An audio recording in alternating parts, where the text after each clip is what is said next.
Okay, folks, good morning. Any questions? Okay, so we are going to have our, quiz number 6 next week on Tuesday. The topics to be covered in that quiz are inverters in general, like the square-shaped inverters, amplitude adjustment or modulation, and then PWM inverters. And today, like unipolar and bipolar. And today I'm going to basically wrap up this chapter and also talk about three-phase inverters. So those are also included. Now, in case there is a table needed, I will provide the table to you guys. So you don't really have to have a copy of the table, but you need to be able to use the table. So some of the tables, like you have to make judgments. For instance, these tables that are available on Blackboard, and we kind of used them last time. Let's say a table like this, you need to make judgments. Is this table for unipolar or bipolar?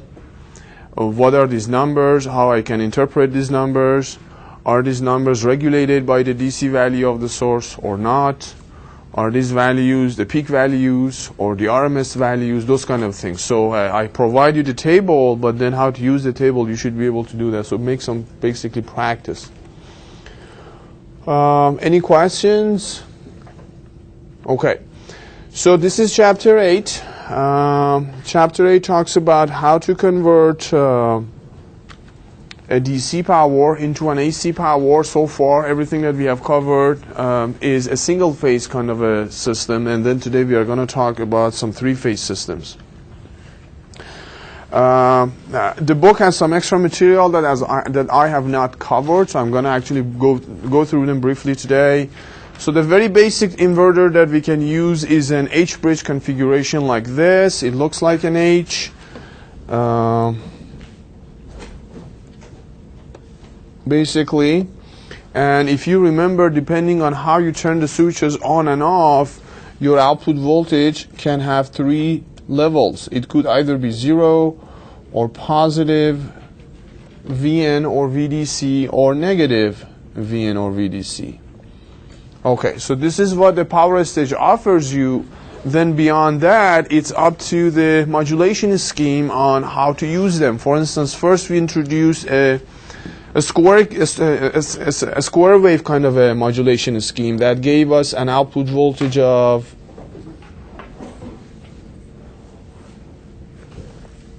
like this. Then later we decided to control the amplitude of the fundamental harmonic here. So we introduced a little bit of a 0 over here as well.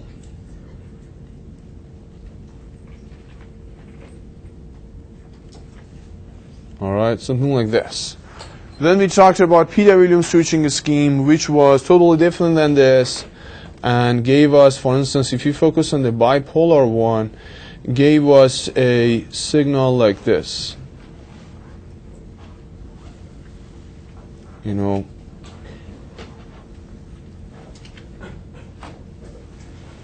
Something like this. So that was our output voltage. So these are all different ways of, or different schemes of turning the switches on and off to get the desired basically functionality. If you do a square shaped, the good news is you don't turn the switch on and off very often, so the switching losses are low. You can actually use the slow switches, which is good because a lot of times the only switches that are available to you are slow switches. The slow switches means, for instance, an IGBT that is designed for very high currents. It's a very sluggish device. That means when you turn it on, when you command it to turn on until it really turns on, there's a time delay involved. And that's actually your limiting factor in terms of pushing up the switching frequency. You can, for instance, find an IGBT that is very popular in the market, and the fastest that you can turn it on and off is only 10 kilohertz, not beyond that.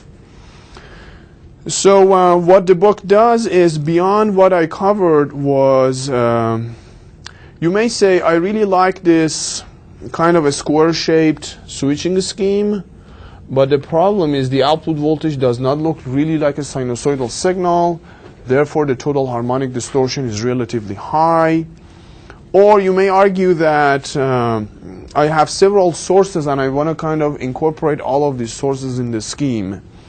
So what researchers have come up with is something like this, meaning that you can stack up these H bridges on top of each other. So as you can see over here, we have actually two H bridges.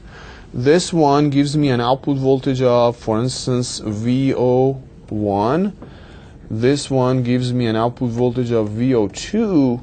And if you see, VO1 is placed in series with VO2. So that means the output voltage of overall output voltage is VO1 plus VO2. Now, what is good about this is now you can actually command the switches in a way that, for instance, the bottom H bridge is generating this signal. Again, it's a square-shaped signal, and again, it's only having 3 levels, 0 plus VDC or negative VDC. And the top H bridge can generate this little portion. Again, these 3 levels are here. And then V out is the sum of these two together. So if you actually add these two figures to each other, you will end up with a staircase kind of a waveform. Now the good thing about this one is it even looks, by just visual examination, it looks closer to a sinusoidal signal. So you can argue that if you write the, for instance, total harmonic distortion in this overall output voltage waveform, things look better than the individual H-bridge cases.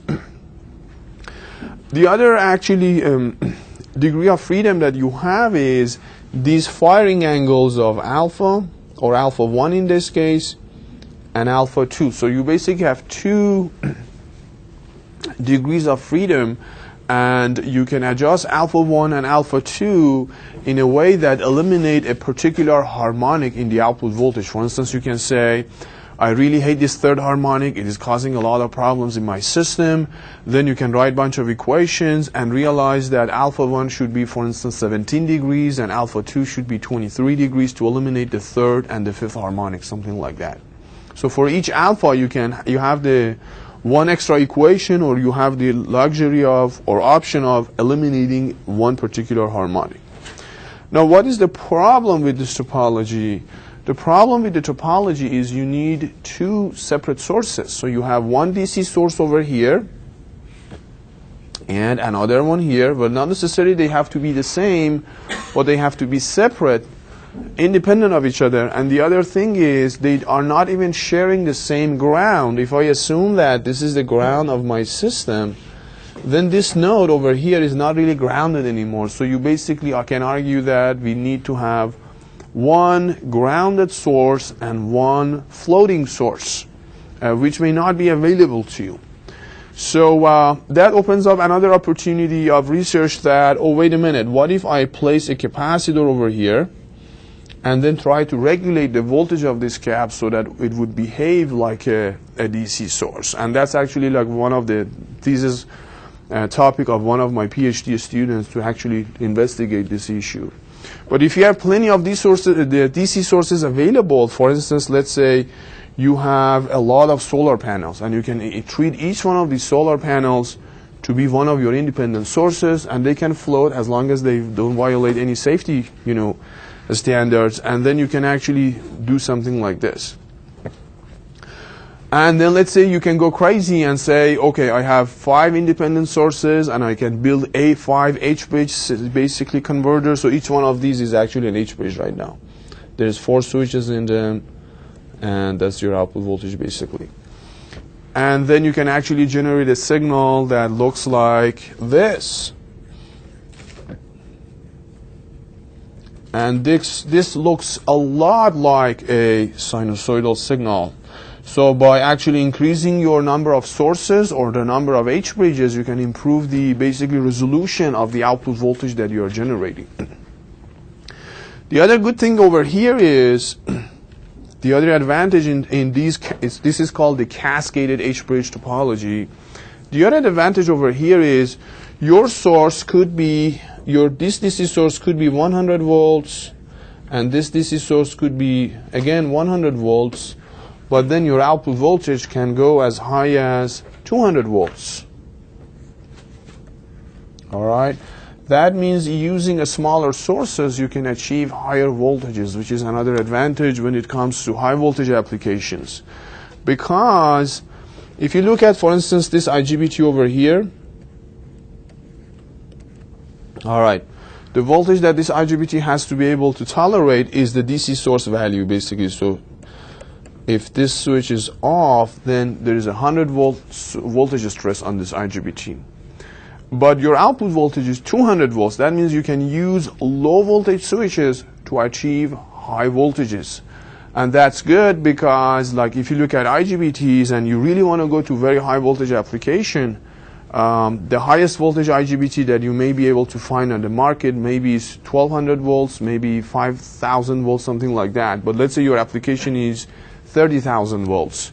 That means you have to have, this gives you an option of having all of these H bridges cascaded with each other, deal or process a 30,000 volt signal using an IGBT that can only handle, for instance, 5,000 volts. So that's actually an option of going to high voltages using low voltage switches. So that's another advantage of these topologies. What about the reliability? Reliability is not very good. That's a good question. Cost, until recently, or maybe back in, these ideas have been around since the 80s and 90s. So back then, the switches were expensive, so they were not really practical solutions. I mean, in theory, they would work, but switches were expensive. Then each switch needs its own gate driver. So again, you are adding more complexity to the system. And as the question was, the reliability becomes important. What if one of these, switches dies? I mean, and then the whole thing is going to die. Although there are solutions to actually improve that, make these topologies fault tolerant, meaning that, for instance, you only need in the output voltage that you generate, if you do the math, you only need 3 of these H bridges, but you make your work a little redundant and add extra H bridges. So in case like one of these switches over here dies, then you can see, okay, I can short circuit this thing and use, for instance, this H bridge. So depending on how much money you are paying, you can actually improve the reliability a little bit better. At the same time, switches of these days are more reliable than the semiconductor switches of the 80s. So again, you can see that the trend is moving toward these topologies being popular, even though they have some reliability issues. But yeah, that's a concern always. Whenever you have lots of switches, what is going to happen if one of them dies? And again, now that you have, for instance, 5 of these H bridges, each one of the H bridges has an angle of alpha 1 or alpha 1 through alpha 5. So this gives you 5 equations, and using those 5 equations, you can eliminate 5 harmonics in your output voltage, which is actually a good deal. Although it's cumbersome in terms of doing all the math. The other problem that you may argue about these topologies is, for instance, if you generate an output voltage like this, you can see that the bottom H bridge is generating an output voltage which is much wider than the top H bridge.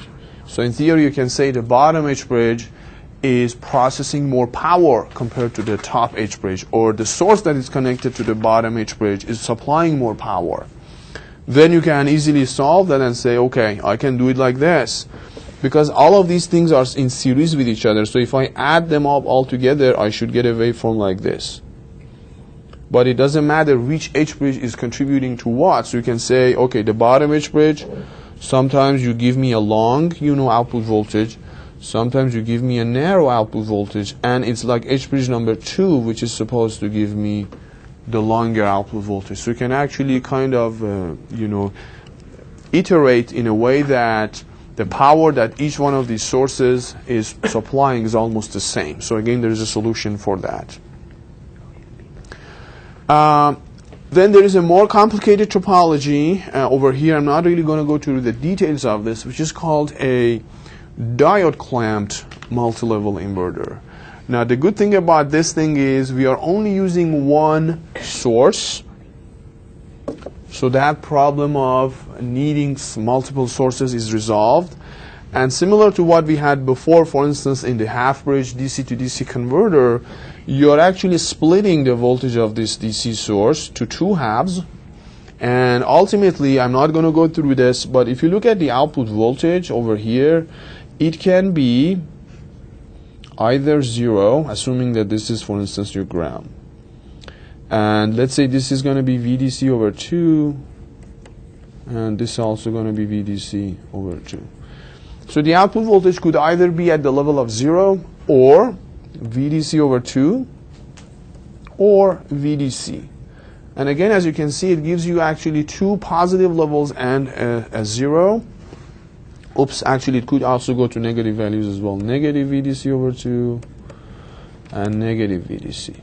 So all of a sudden, compared to the classic H-bridge, which only gave us 3 levels of positive VDC, negative VDC, 0, now you have 5 actually. So you have more levels, or basically more resolution into your output voltage.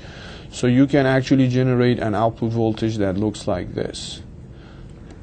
Okay, just by this thing. And then you can put them again, stack them on top of each other, generate more, complicated output voltages. So this is like an example of generating even more levels, because now we have one DC source and we are actually dividing that DC source into 3 equal portions. So if you look at your output voltage here, it can generate 0, VDC over 3, 2 VDC over 3, and then VDC, and also the same thing for the negative values.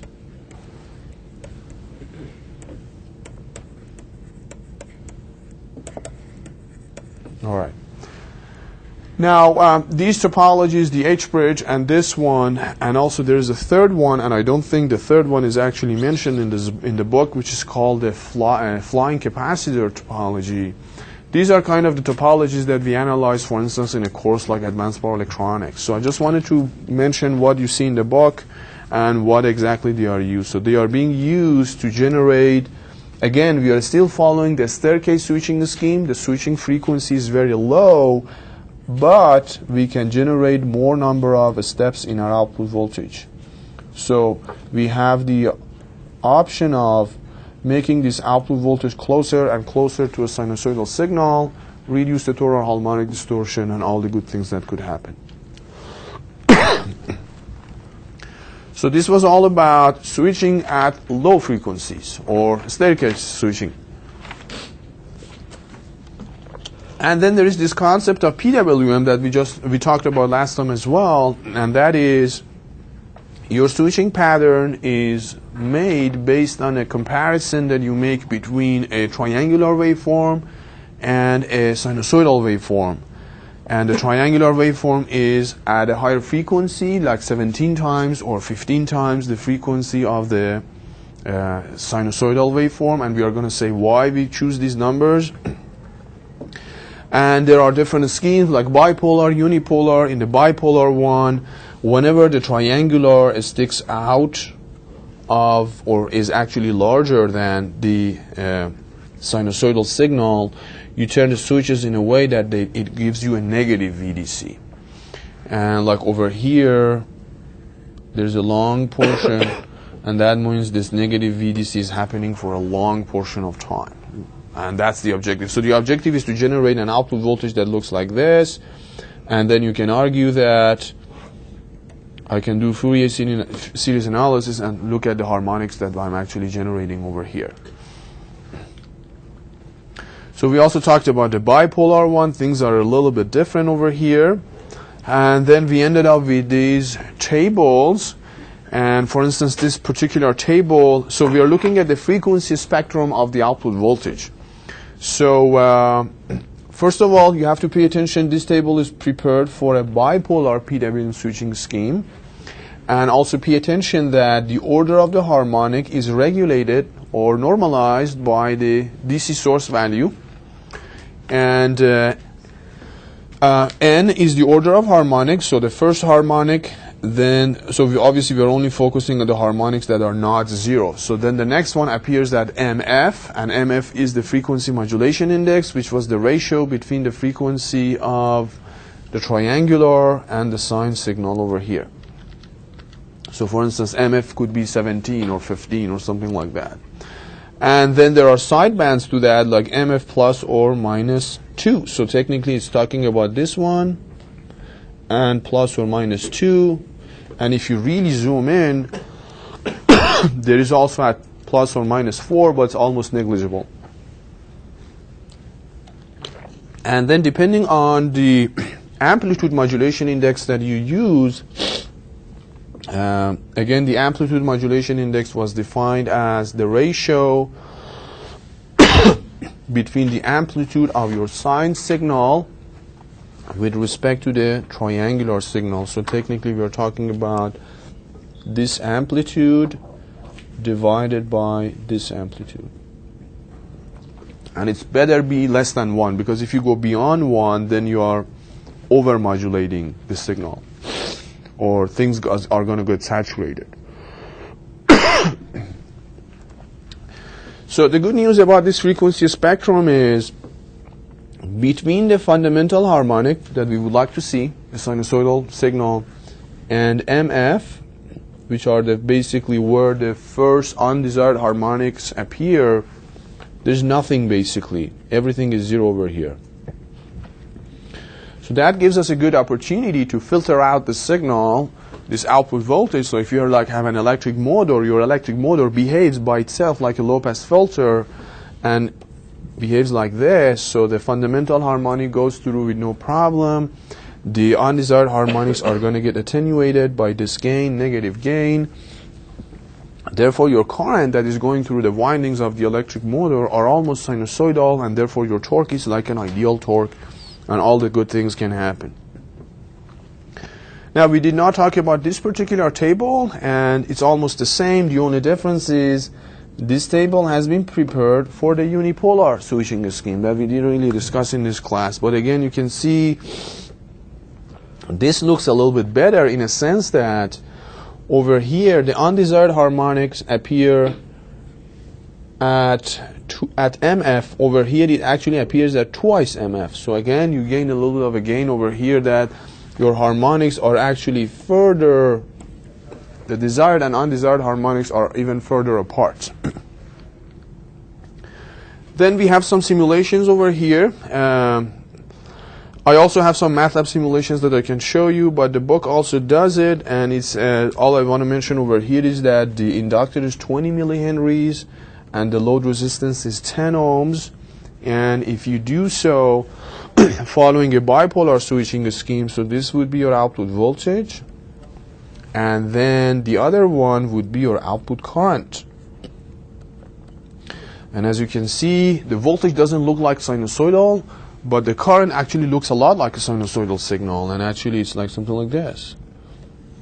All right, and obviously you can see there is a phase shift between the voltage and the current. Obviously, we have an RL circuit. There's a phase shift, phase difference between them. And so this was for the bipolar one. And then it looks at the frequency spectrum. These are all PSPice simulations. So if you're using PSPice, you can also look at the frequency spectrum of your signal. I can't really figure out what the switching frequency over here is from this figure, but it's actually, this is the fundamental frequency. So this is the frequency of our sine signal. Well, you can argue that MF is 21, so your switching frequency is 21 times 60 hertz, and you can see your desired signal is at 60 hertz. And the undesired one is around 1 kilohertz. They are way far away from each other, so it's easy to filter them out. And things even look better in your current. So this was for the voltage. If you look at the current, again, you have a significant 60 hertz component, and then the rest of them are almost 0. But the one that is probably going to bother you as noise is around 1 kilohertz, which is again high.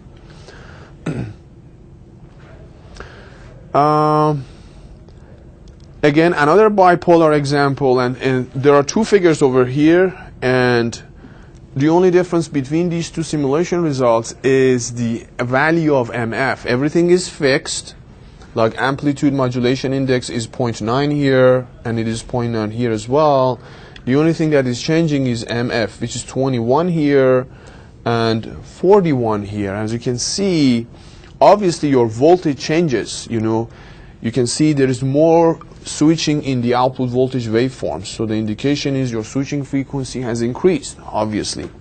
But if you look at your output current, it doesn't change much. I mean, the resolution gets a little bit better. These ripples are going to get smaller here. Like we have a little bit of a ripple here, which is better than this large ripple. But if you look at the envelope, they almost give you the same thing. So here is the indication of how high you want to push your MF value. On one side, if you choose a very large value, the switching frequency gets too high. Then the losses may come into the picture. You may not even find an IGBT that you can turn on and off at that switching frequency. And the gain is not much, because ultimately you want to improve the current waveform, and you can see in these two waveforms they're almost the same. So there's no particular point, unless it's a very specific application, to go after very high switching frequencies. This particular one is for a bipolar switching scheme. All right, and the book moves on to the three-phase converters that we are going to analyze today. But before we do so, any questions, by the way, so far? Yes? Can you go to the 3-level diode clamped inverter? 3-level diode clamp, okay. Sorry, it's the 7-level, I guess. 7-level? Yeah, this one. Okay. So are the caps regulated by themselves, or do we have to switch them accordingly to regulate them at release? Okay, okay, so the question is, what happens to the voltage of these caps? Are they naturally balanced or not naturally balanced? In theory, you can argue that if your load is a symmetric load and you have a good source, and these caps are actually identical, they will be naturally balanced, so you don't really have to worry about them. But in practice, you may actually face a problem that, for instance, your DC source is 300 volts, and this is supposed to be 100, ideally 100 and 100. But when your system is running, you realize that this is not 100, it's like only 90 volts. And this is, for instance, 95 volts, and this is, for instance, 115 volts. So there might be some deviations in the voltage of these caps. And that is, for instance, if your load is a nonlinear load and the current that is drawing is having a bunch of harmonics that it is not supposed to be having. So yeah, there are papers out there, researchers out there. Actually, I have a student working on this one as well, not this topology, but something like this, to monitor the voltage of these caps and do something about the PWM switching scheme that would make sure that the regulation is happening. However, the challenge is even measuring the voltage of these caps is a challenge, because like here we have a kind of a relatively high floated cap at a higher voltage, and measuring this voltage is either costly or may not even be safe in terms of the safety and standards of your converter. So the answer is, ideally you don't need to worry about these caps. Everything is going to work out and they are going to balance. But practically, there might be some deviations. So what happens during transients? During transient, if you, first of all, these caps are relatively large caps. So if there is a transient, you may actually see a little bit of a deviation in the cap, but it actually goes back to its steady state value. So it recovers from the transient, assuming that you have chosen the right value for the cap. If their cap is too small, obviously this transient is going to get bigger, and then, well, obviously that means the designer has made a poor choice in terms of picking the right size for the cap. Other questions? Dr. Ferdowsi, which kind of DC sources do we generally convert into AC? If you have a source, let's say you have a fuel cell, whenever you want to send power, whenever you are generating power in a DC form, for instance a solar panel or a fuel cell, and you want to send this energy back to the grid. So that could be one option. The other one is you are storing energy, for instance in a battery system or an ultra cap. So your energy storage mechanism is usually DC, but then it is tied to the grid, so it has to be in a bidirectional AC to DC and DC to AC kind of a thing. So those are the things that I can think of. The other one is you don't even have to have a DC source, and you don't even have a DC source. For instance, in an air conditioning, adjustable air conditioning system, you do not have a DC source and you don't want it. Your source is a three-phase AC signal, but in order to be able to hold on. In order to be able to control the speed of that electric motor, you have to do something like this. So see, your source is a three-phase AC source. All right, we have a three-phase AC source. Let's say this building, and your load ultimately is an electric motor that is consuming AC power. However, in order to be able to adjust the speed of this electric motor, you should be able to do two things. One, either control the amplitude of the signal that you are feeding this electric motor, okay, or change the frequency of the signal that you are feeding to this motor. Using one of these two methods, you can actually control the speed of this electric motor. And let's say you are working on a system that, you know, like climate control in cars, for instance. Well, obviously in cars, probably it's a DC motor, it's not an AC motor, but for a building, it's an AC motor. So you can see your source is AC, your load is AC, however, they are different from each other because one of them is fixed frequency, fixed amplitude on the source side. On the load side, you want to have variable frequency, variable amplitude. So what you have to do is you have to rectify this into a DC voltage. So it's not a DC source, it's just it's a link over there, it's just a DC link. And then invert it back to AC. So whenever I have a source like this in this graph,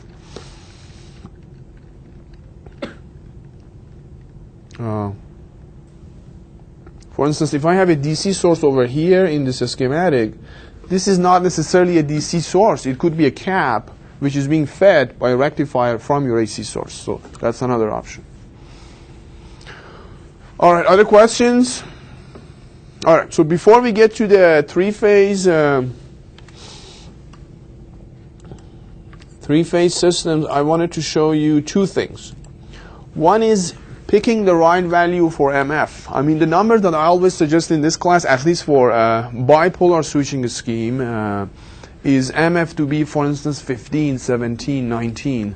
And nobody has ever asked me, why don't we choose an even number for MF, for instance, 18. Okay. So here is what we looked at last time. You can see MF has been selected to be 17. So it's posted on Blackboard. You can just pick any number you want and see what happens. So you can see if it is 17, if you look at this is the output voltage, the red trace, and this is all the harmonics. So you have this significant harmonic at the fundamental harmonic, and then at 17 you have this undesired harmonic plus the side bands of 17 plus 2 and 17 minus 2. Okay, well, we have seen this before in those tables as well. And really nothing happens on harmonics 2 till 14. And that is usually a good thing. Now, if you choose an MF that is odd, for instance 18, things are going to get a little bit messier. Okay, now you can see that you have this significant fundamental harmonic, you have these harmonic at 18, n equals 18, and the sidebands of 18 plus 2 and 18 minus 2. So far everything is the same. However, unfortunately, you have harmonics at n equal to 4, n equals to 8, and even a little bit on n equals to 12. Okay. So there is some sort of a symmetry in the system that is violated if you use an even number for MF. So the very common practice in industry is choose MF values that are odd, 15, 17, 31, 35, 41, those kind of things. So this is actually, you can see. Now you may come and say, why is it an integer? Why don't I just choose it to be, for instance, 17 and a half and see what happens? And I've never tried actually, but let's take a look. Okay, things are really, really ugly. You can see you pretty have undesired harmonics everywhere. So MF is an integer, and it's better be an odd integer. All right, so this is why we choose MF. The other thing that I wanted to show you guys is mess around with this MA. So technically, remember, we had this kind of a graph over here that if your amplitude modulation index is smaller than 1, everything is linear, but beyond the point, everything is going to get saturated. So we want to actually see that in simulation. So here what I've done is I am comparing 3 different cases with each other. And in terms of, so technically in all 3 cases, I'm comparing a sinusoidal signal, which is these 3 signals, and they are the same frequency and same phase, with a triangular waveform, which is this one and this one and this one. So all of these triangular sources are also the same. The only thing that changes is actually, the amplitude of this sinusoidal signal changes. So over here, my amplitude gives me an MA of 0.8. Over here, it gives me an MA of 0.2. And over here, it gives me an MA of 5. So actually, I'm looking at different points of MA in this graph, 0.2, 0.8, and 5 over here. And I'm using bipolar switching scheme. Remember, in bipolar, things are easy. You're just comparing this triangular waveform with a sinusoidal signal. So we are making this comparison over here. And whenever one of them is larger than the other, you choose VDC. Otherwise, you choose negative VDC. And in this case, my VDC is 100, and negative VDC is obviously negative 100. So you don't really see any switches over here, but it does give you the same thing. The logic in terms of the math is the same, even though I don't really have switches here. I'm running this and comparing them. So the top graph is an MA of 0.8, meaning that the purple or the red signal, which is my sine signal, the amplitude is 80% of the triangular waveform. And this second trace is my output voltage. You can't really see a sinusoidal pattern in it, but again, you have to do Fourier series on it.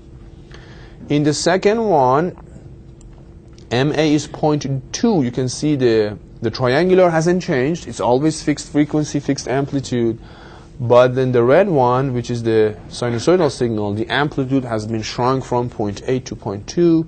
And you can see that your output voltage looks like this. Now in the bottom one, the amplitude modulation index has grown a lot to 5. You can see it's actually out of the chart. So if I want to track this sinusoidal signal, it starts from here, goes all the way up, and then comes back down. And here's a very good evidence. Because my amplitude modulation index is too large, the sine signal and triangular signal don't really have a lot of time to interact with each other. And you can see they only cross each other in this little area. So if you look at your output voltage, it's almost like a square shape. For almost half of the period, it's 100.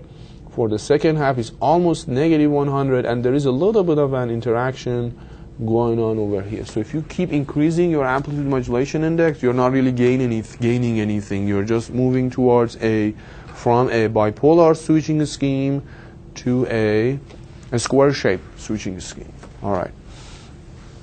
So this is an example that I wanted to show you guys. All right. Any questions?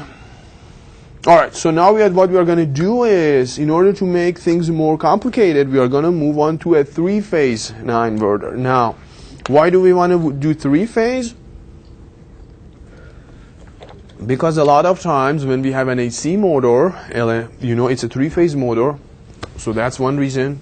Or sometimes when your power generation is too high, like you don't have one solar panel, let's say you have a solar farm or something like that, lots of panels, thousands of panels. You're generating a lot of DC power, and it's not advisable to send it to one single phase. You should do things symmetrically and send it to all 3 phases to the grid. So those are the reasons when we go after a 3-phase application. All right. So the topic is 3-phase inverters, okay? Which this also will be included in our quiz for next week. So in terms of a schematic, so we are going to introduce one power stage, and this power stage holds for, doesn't matter what our switching scheme is. So basically it has 3 legs.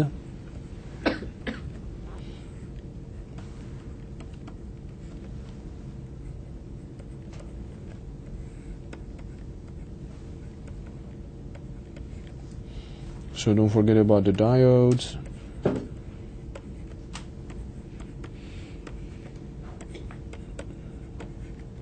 And obviously they have gates. All right, the third leg is the same.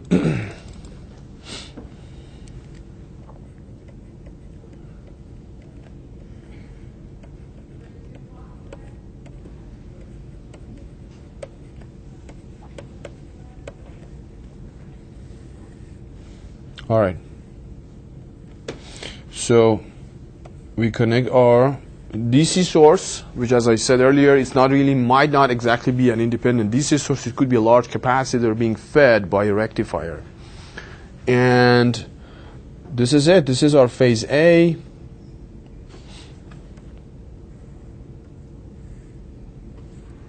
Phase B. And phase C. So we have these 3 phases coming out, and then depending on what the load is it an electric motor? For instance, it's an electric motor, so we have this thing connected over here. As it turns out, this topology is so popular, you don't really, if you want to build it, you don't really have to go buy individual switches. You can actually buy the entire pack. All 6 diodes and 6 IGBTs come in one pack. Sometimes even the gate drivers are already embedded in that pack, so you don't really have to worry about the gate drivers either. All right, so this is our topology. Now, since drawing these switches take a long time, sometimes you just represent the topology like this, just assuming that you have a switch over here, which is S1, and obviously S1 can be realized using a MOSFET and an anti-parallel diode, or an IGBT with an anti-parallel diode. All right. So these 2 figures are the same. The only difference is over here I'm also drawing my load, which is a symmetric Y-connected load. So this whole thing is the load. So for instance, the load is, these are all the impedance of the windings of the electric motor, the 3-phase electric motor. Now pay attention the way these switches are labeled, and we have seen this before in the 3-phase rectifiers, discussions, that S1 is here, S2 is down here, S3 is up here, S4 is here, S5 is here, and S6 is here. And the way that these are labeled this way is because if you label them this way, the switching pattern is very, very easy to figure out. All right, so this was the power stage. The same, doesn't matter if you do a staircase or PWM, the power stage for a 3-phase is the same. Then the question is what kind of modulation scheme we are choosing. The first one, which is the simplest one, is called a square wave or 6-step inverter, those kind of things that we have seen before for a single phases one. So for this switching scheme, the way we turn switches on and off is what you see on this table on the screen. For instance, so technically we have 6 switches. We divide our period to 6 equal intervals. So this is the first one. At the beginning, all the way to period over 6, and this is the last one. So these periods are identical with each other. And then when it comes to S1, we keep S1 on for the first 3 sub-intervals. So 1, 2, 3, S1 is on, and then it is off for the remaining 3.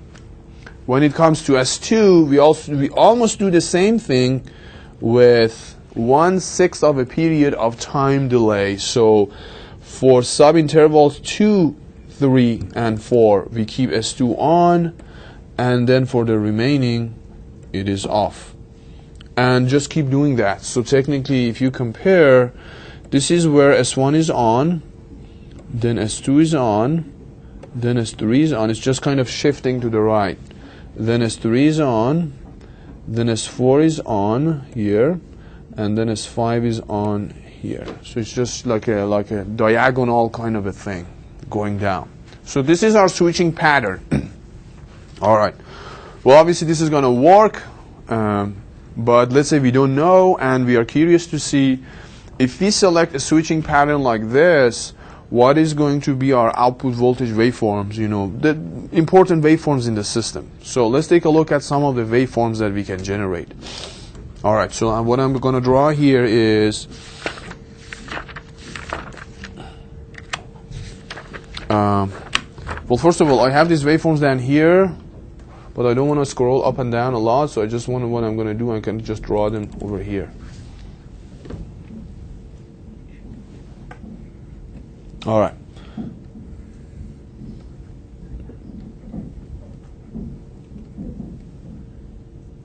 All right.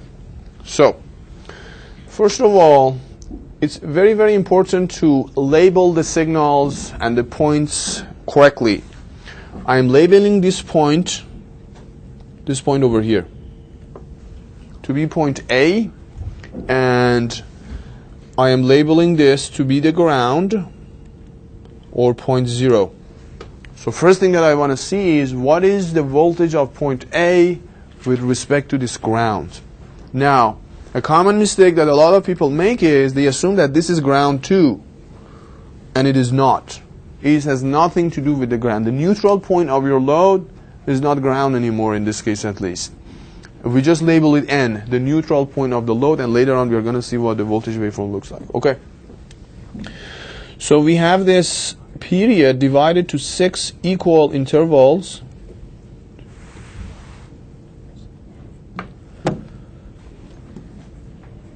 All right. During the first 3 intervals, S1 is on, so we kind of have a short circuit here. That means point A is shorted to the positive terminal of the source, so the voltage of A with respect to the ground is the other way around. Is the input voltage. So as long as I have this switch on, VA with respect to the ground is Vin. Otherwise, it is off. Okay, S1 is off, and if you look at S4, S1 and S4 are kind of complementing each other. Whenever S1 is on, you can see that. Whenever S1 is on over here, S4 is off. Whenever S1 is off, S4 is on. Okay, so S1 and S4 are basically complementing each other, okay? So, for the remaining period, S1 is off, therefore S4 is on, therefore we have a short circuit here. Alright, so that means point A is shorted to the ground, so the voltage is 0.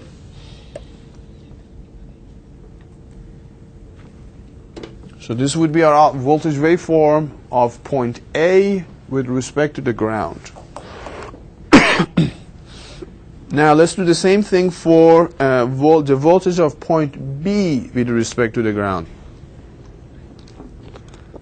So now I'm trying to plot the voltage of this point over here with respect to the ground. All right.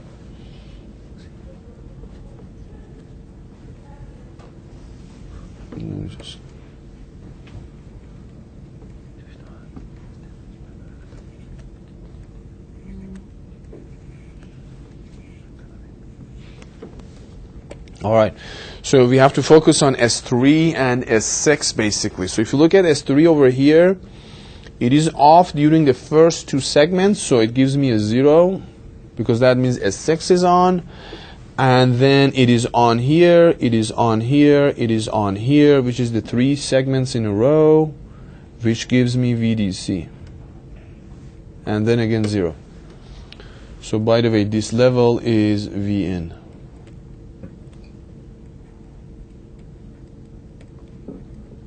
Okay. All right. So this is point A. We have point B. It's very easy to find the voltage of A with respect to B, which is the difference between these two waveforms.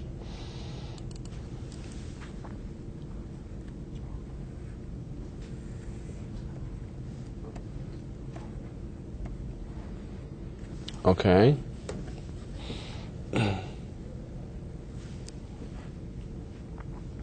All right, VA minus VB. So like in this segment, VA is VN. We have 0, so it gives me VN. Again, I have VN here. I have 0 here. So again, it keeps giving me VN. Here I have VN minus VN gives me 0. And then something like this. All right. So this is the voltage of point A with respect to point B, which you can argue that this is your line-to-line voltage. Okay. So VAB is nothing but VA with respect to the ground minus VB with respect to the ground. All right.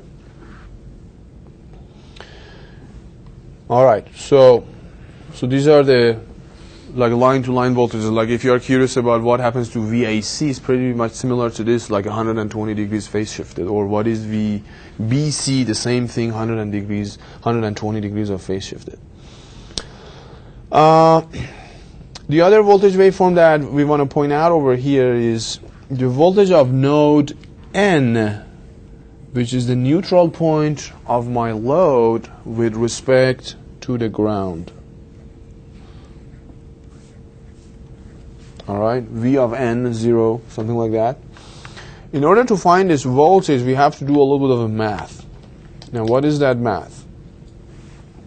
The math is telling me that if I apply KCL over here, I have 3 currents flowing into this node. One of them is IA, the other one is IB, the other one is IC.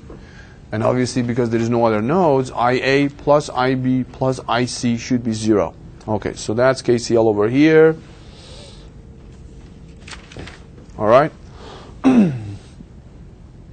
Now, assuming that this is a symmetric load, you can actually, using the Ohm's laws or using impedances, you can say IA is this voltage divided by this impedance, right?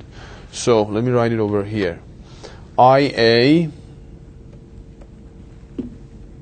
is this voltage over here. Oops. Yeah, maybe we don't need that. Which is the volt. Okay, this point is basically point A, and this negative point is point N. So IA is VAN divided by the load impedance. And by the way, I'm assuming that all of these phases are identical. So the impedance that I have in phase A in the load is the same as phase B, is the same as phase C. So all of them are Z. All right. So from this equation, you can say, okay, IA is VAN over Z. IB is VBN over Z. And IC is VCN over Z. All right. So all of these Z's cancel out each other. So that gives you VAN plus VBN plus VCN should be 0. And that's the equation that I have here. All right. So I already found a relationship between the voltage of point A with respect to N and voltage of point B with respect to N and voltage of point C with respect to N. Now I have to write 2 other equations to be able to have 3 unknown parameters and 3 equations. So one of these, the other 2 equations are obtained from KVL. So let me clear this thing a little bit up, or maybe I should just redraw it. Hold on. Let me redraw it over here so I can use this one. Okay, and this is our ground. Okay. The other equation that I can get is I can follow this loop. All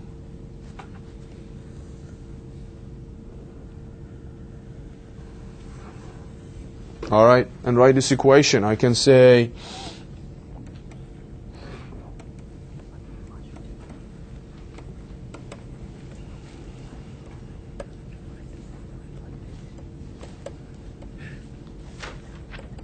all right, I just did this loop. Applying KVL to the loop gives me this equation. So basically I'm saying this voltage plus VAN in this direction plus VBN in the opposite direction plus VB naught should be 0. So, and actually I have this equation down here as well. So this gives me this second equation over here. And I need a third equation. That means I have to apply KVL to another loop. And unfortunately, we are running out of colors. And all right, let me see if I can.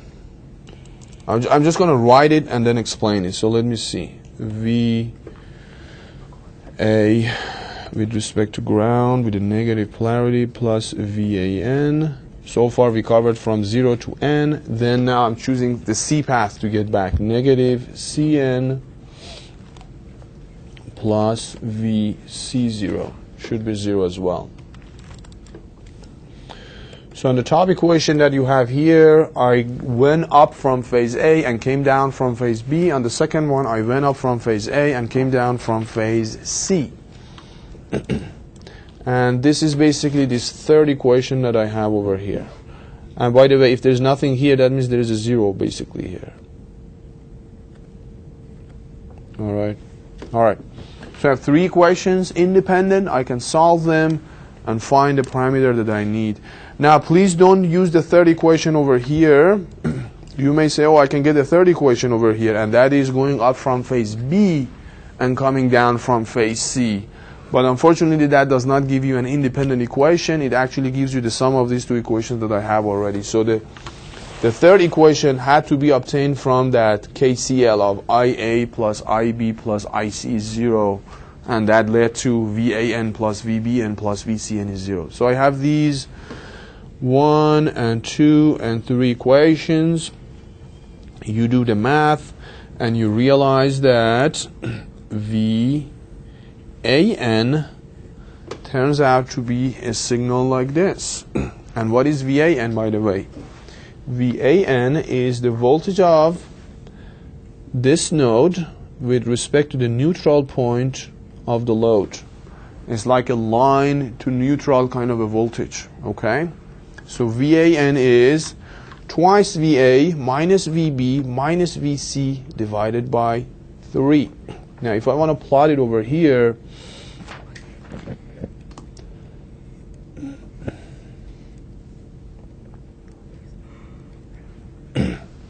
so this means I need to have, and by the way, these are all VAZ, BZ, CZ, something like that. Okay.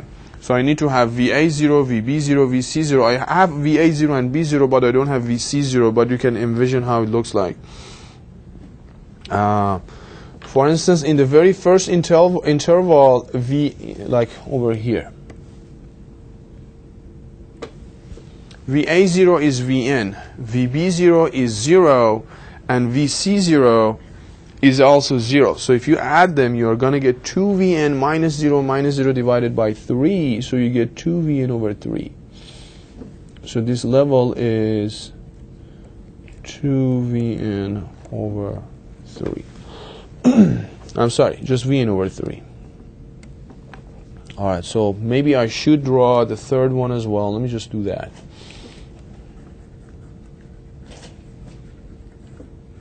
All right, let me very quickly plot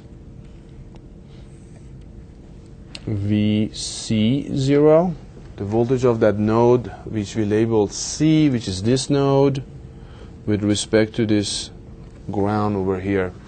So we have to look at the switching pattern for switches 5 and 2. Okay. Switches 5 and 2. And you can see like switch 5 is on, a little bit of on here, and a little bit of on here and here. So that gives me a signal that is looking like this.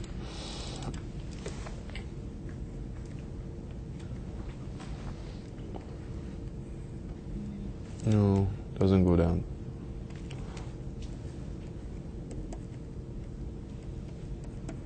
Okay, 1, 2. All right, so this is VC0. Okay? So I have all these three waveforms. Now I can plug them in here and see what VAN looks like. So let's look at it.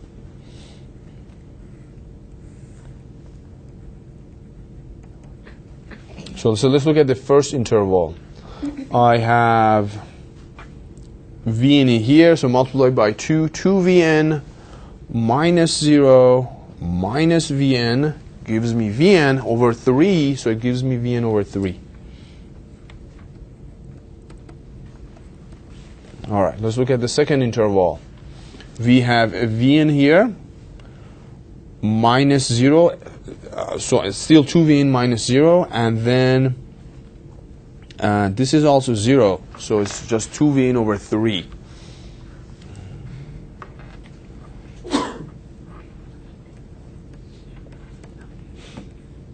And if you do that by the remaining intervals, you will get something like this.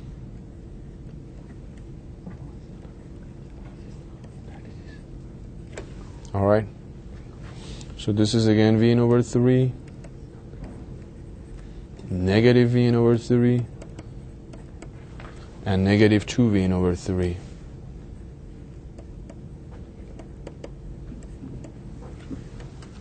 Okay. So this is going to be how your line to neutral voltage is going to look like. And ultimately, let's say, I just want to highlight that the voltage of node N with respect to the ground, they are not the same. So what you can do is you can, for instance, look at basically KVL in one of those simple, let me just write it up here. All right, let me write it in blue. All right, we have another equation that we can use, and that is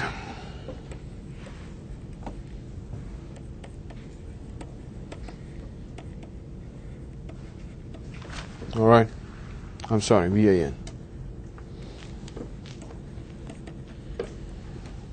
Okay, so how did I get this equation?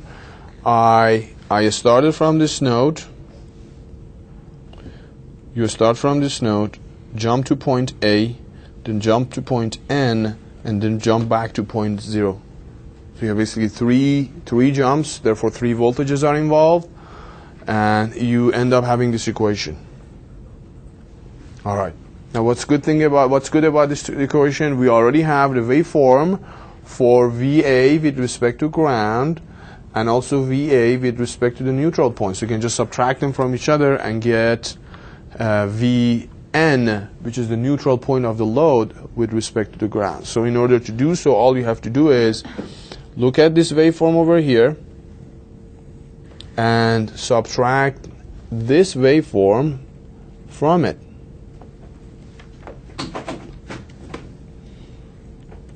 All right? Okay, so if you do so, you will have this waveform.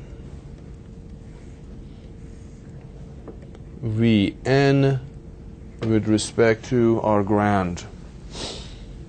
All right, 1, 2, 3, 4, 5, 6.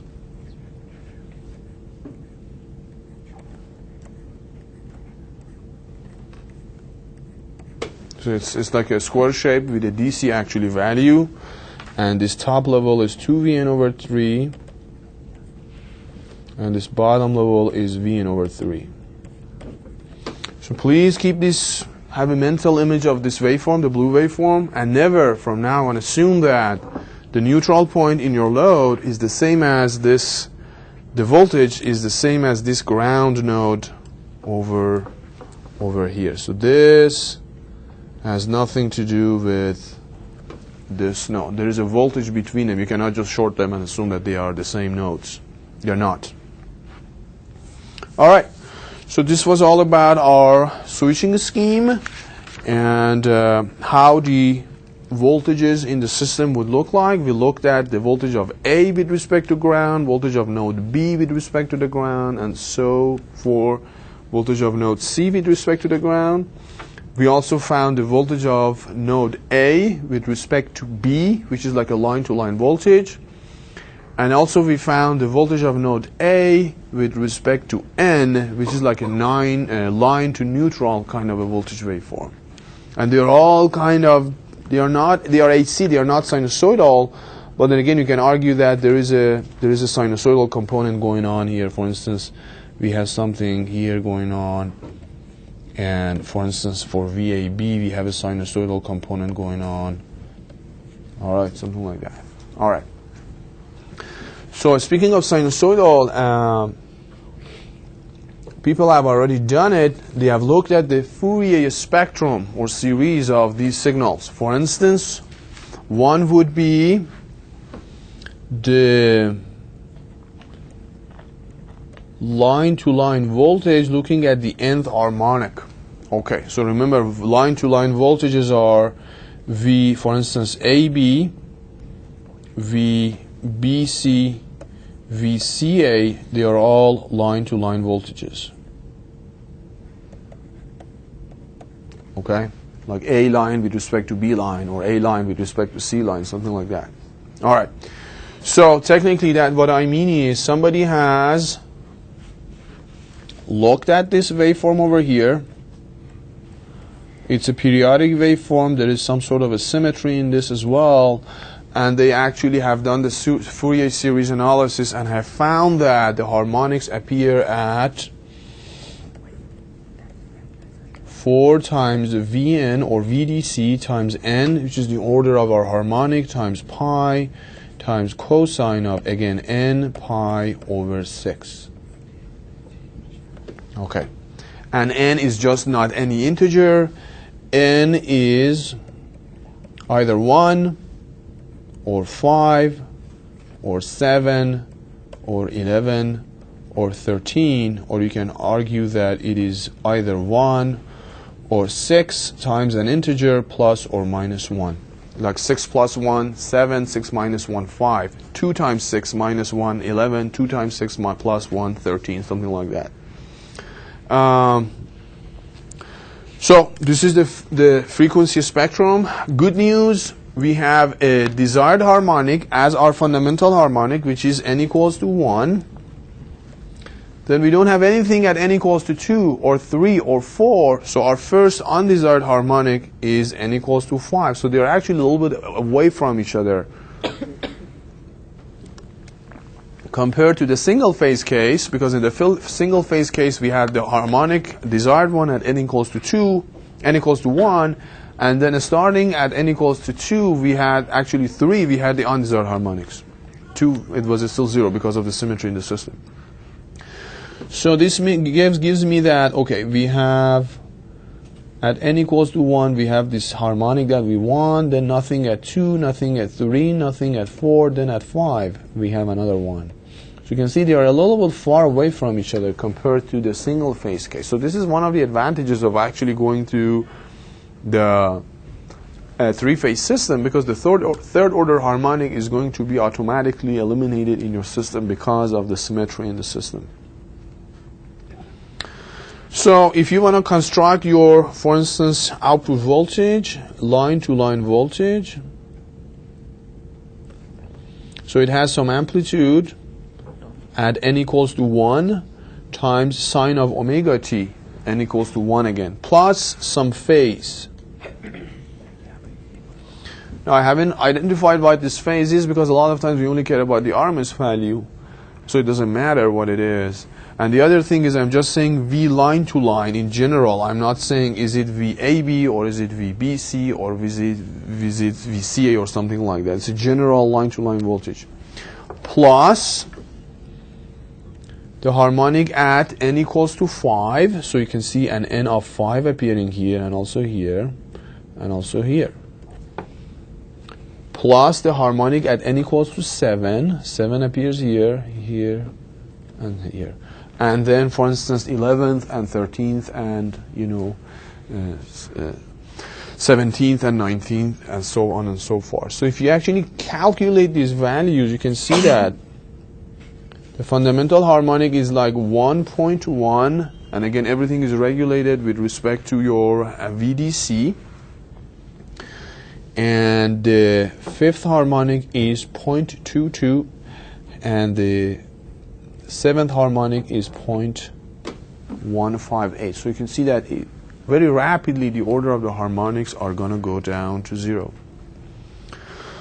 And if you do some total harmonic analysis, you're going to, for the line-to-line voltages, you can see that there is 31% of total harmonic distortion in the voltages that we have generated in terms of line-to-line voltages, these voltages. And this is better than the square-shaped switching scheme in a single-phase one. If you remember, back then it was 48%. So you can see just by switching to a three-phase system, your harmonics are going to get better a little bit. All right. Similar to this, somebody had a lot of time and actually focused on line-to-neutral voltages, which are, we actually found one of them, which was this one.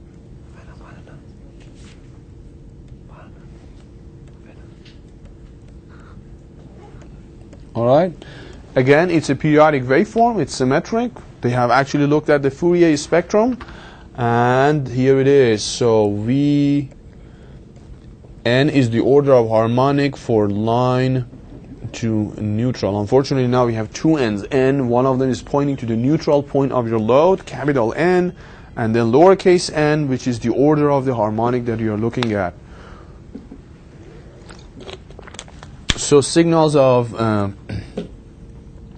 line to neutral could be in this category of VAN that we drew, VBN, and VCN. We did not draw VBN and CN, but they're like 120 degrees behind VAN.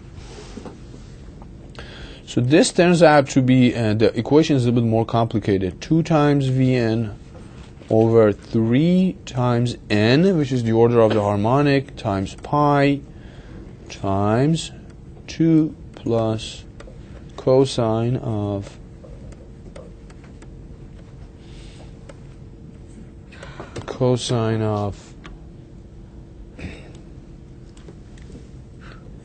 n 2 pi over 3. All right. All right. And please remember, n is not just any integer. Previous, similar to before, n is either 5 or 1 or 5 or 7 or 11 or 13 and so on and so forth. So if you are interested into, instead of line-to-line harmonics, interested in line-to-neutral harmonics, you have this very simple equation. You can plug in the corresponding value for your n and then find them. So if you do so, for instance, you're going to realize that the fundamental harmonic is 0.637. Harmonic at n equals to 5 is this much, and the harmonic at n equals to 7 is this much. And also remember that there is always a relationship between line-to-line voltages and line-to-neutral voltages, and that's a square root of 3 basically. So remember,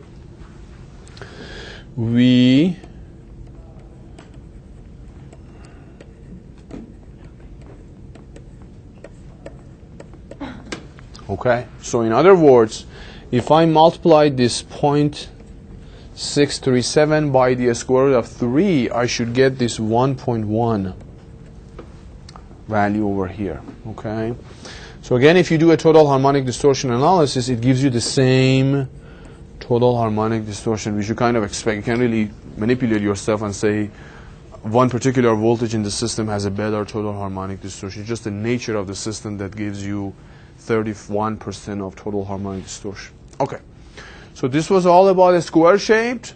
Now what we are going to do next time is looking at the PWM switching schemes apply the bipolar and unipolar apply to a three-phase system. So I see you guys on Thursday, and again, don't forget about the quiz on